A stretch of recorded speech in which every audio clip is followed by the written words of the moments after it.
Hello, everyone. Welcome to Feedstuffs 365. I'm Sarah Muirhead, and joining us today is Dr. Al Kertz. Our topic is that of how milk feeding, starter protein, and fat levels affect calf growth. Before we get into today's session, a reminder, if you have any questions, feel free to post those there in the chat area on your screen. If you're joining us from social media, put your questions right there in your social channel. Well, welcome, Dr. Kurtz. Great to have you back with us today. Good to be back. We're going to let you get right into your some research here. Okay, feeding dairy calves more milk or milk replacer really got a boost about 20 years ago in the early 2000s, where it was shown to be beneficial as opposed to the more traditional limit feeding, early weaning programs, which were designed to minimize the amount of milk or milk replacer fed from a cost and income standpoint, not from a calf standpoint. So that's been beneficial. On the other hand, there's an inverse relationship between the amount of milk or milk replacer fed and the starter intake. So that's something that needs to be managed. There's some other related questions related to starters, such as percent protein or the fat level. So I'm going to review a study that was done in a large dairy in Iran, in which they had 73 female Holstein calves. They weighed about 90 pounds, and they were used in a 2 by 3 factorial, two levels of milk feeding, and either two levels of protein in the starter, 20 or 24, with either two levels of fat, 3% and about a little bit over 5%. So there were actually 6 different treatments, and with 73, that's only about 12 calves per treatment, which is not generally enough to pick up really good differences. But when you do trials on commercial herds, you're limited in how much you can do. So the higher fat was contributed in the starter by a palm fat supplement, which had over 86% and 86% palmitic fatty acid, and then with some minor levels of the others. And we'll get into that in a minute as far as what that did. So you can find in the article information about how they fed colostrum and the housing spaces and that sort of thing. But on day 3, what they call the moderate milk replacer feeding level started out at 4.5 liters per day and then increased up to 5 liters per day. And then after day 41, they started sliding it back down to 1 liter a day and then full weaning at 53 days. So it's a step up, a level off, and then a step down feeding program. The high feeding calves received 6 liters per day, which then increased up to 8.5 liters a day until it reached a point where they started cutting back for weaning. So that's the 2 different levels of feeding. Now, if we look at,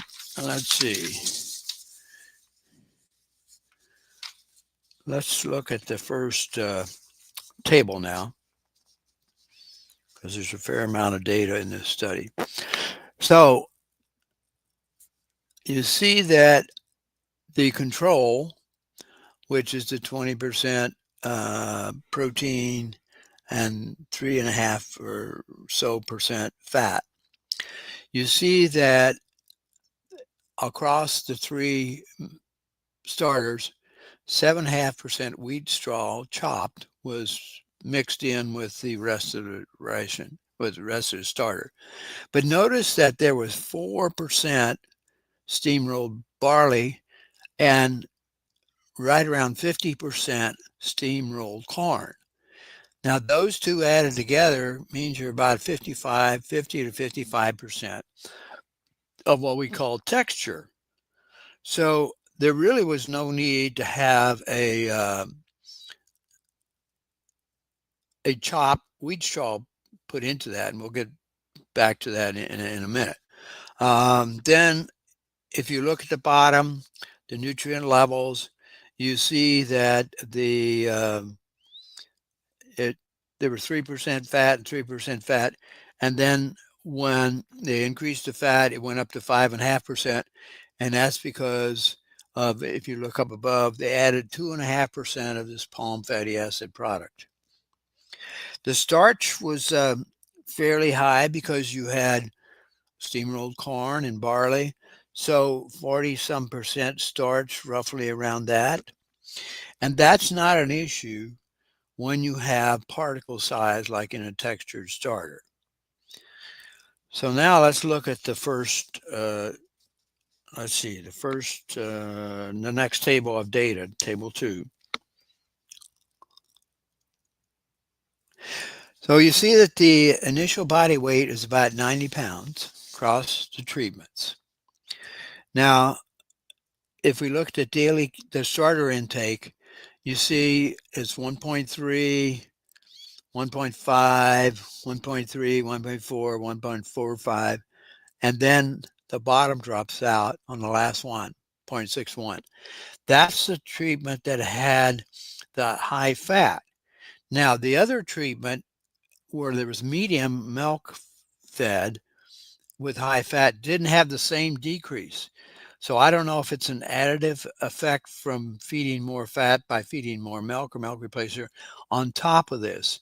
But I noted that in the text, that in my book, I have a section about this. And generally speaking, added fat in starters has a negative effect. And so I think that's because the calves don't have a resident protozoa population, and the bacteria, especially if there's some unsaturated fatty acids, it's more toxic to them and they don't handle it as well. So they typically drop intake. So that's not a good practice to add fat to a starter, or even to use high fat ingredients such as maybe distilled dried grains, which can have higher fat contents and that sort of thing. There are studies that show that has a negative effect on starter intake too. So that's why I think on this one treatment where they had the high fat percent and high milk fed, you had such a negative effect on pre-weaning. Now, if you look at post-weaning, they're all around 4.6 to 4.8, and the high fat, which pre-weaning was low on starter intake, now is up to 4.45. So that didn't seem to have the negative effect. And by the way, it's good that in this particular study, even though they weaned them at 53 days, they continued to make measurements for the next 20 days. I often recommend at least 2 weeks. So this was a really good practice, because if you don't do that, you don't know whether there's any carryover effects from what you were doing with feeding the calves up until they're weaned. And also, if you keep them on that same treatment after they've been weaned, that's one less change they have to make at that same time. So overall, of course, the last treatment is a bit low because of the pre-weaning lower daily gains. And the pre-weaning lower starter intakes. Now, if we look at the daily gains, we'll see they're reflected in that. Pre-weaning, only 1.3 daily gain on the high fat, high milk fed treatment. Now, if we look at what we want our calves to achieve in the first 2 months, the Dairy Calf and Heifer Association has a goal that in 2 months' time after birth, calves should approximately double their birth weight. So we had 90-pound birth weights at first calving. So if they need to add another 90 pounds in 2 months or 60 days, that's 1.5 pound daily gain. So these calves were in that category of daily gain 1.4, 1.5 pounds. And they were actually weaned a bit early at 53 days instead of 60 days. So the calves are doing fairly well across treatments except for the last one. Now, if we look at table 3, we see they took measurements of body size, pre-weaning, the wither heights, and then post-weaning. So they were right at 31 inches, and that's typical. And then they picked up about 6 or 7 inches in the first prior to weaning. And then you see at post-weaning, which is a little past 2 months of age, they're about 40 inches. So they picked up about 9 inches in the first 9 weeks, 9 or 10 weeks. And so that's good as well. Now, if we look at the hip heights, they reflect a similar pattern, but there's one thing unusual about the hip heights. They're less than wither heights. And from many studies and measurements I've done, I find that it's the opposite, that hip heights are about 2 inches greater than wither heights. And that's good to know, because if you're measuring hip heights on a dairy, you have to have some way to have the calves maybe in a headlock or somewhere where you can measure them. Well, often it's more difficult to measure wither heights in that situation than hip heights. So hip heights are more stable and easier to measure in many cases. And so you just need to know what the conversion is, and about 2 inches greater hip heights than wither heights. But in this study, it was different. They were actually lower. So I don't know if there was a difference in how they measured this or whatever their measuring device was. But anyway, that was a little bit unusual. They also took some other body measurements, such as heart girth. I don't find heart girth is the best measure, because it's more variable. And if you had some gut fill, it might actually influence the heart girth. So that was not really significant. Well, it's not. I don't think it's a significant measurement to take. They also measured ruminal pH, and that did not differ among the treatments. And then they also measured some blood levels, and those did not differ either. So, a couple comments I'd make about this situation, which we've talked about a bit already, is that greater milk feeding did increase the daily gains prior to and after weaning. So that was not a negative effect. Now, it did affect starter intake, but we didn't see any slump after weaning. 24 versus 20% protein didn't make any real difference. And I think that's because the high protein starters that you see are driven by marketing, not by nutritional studies. And sometimes people will say, well, I want a higher protein starter because if they don't eat enough, then they're going to get more protein intake because I got a higher percentage. And I say no, because then the problem is the calves aren't eating enough and the energy is limiting, not protein. And the greatest difference in the starter intake in this study was due to fat supplement, and we've already talked about that. And then that brings up this whole question about starter. In this case, they had some texture. They didn't need to add wheat straw. That's just really like a filler. And then it isn't necessary generally to process corn for calves, unless it happens to be very hard and flinty, and that doesn't happen much. Some countries maybe, if they have hard flinty corn. So I just recommend the minimum processing of corn if you're going to do it, which is either cracking or rolling it. And as far as barley, you definitely don't want to heat treat that because barley has a highly fermentable starch, and you don't want to make it more fermentable, but you have to roll it or crack it because otherwise, maybe because of its density and its shape, it can go through the rumen and then out in the feces, and so you don't get it very well digested. So those are a couple key points that I wanted to bring up in addition to the data. So that's kind of a summary of what this study showed.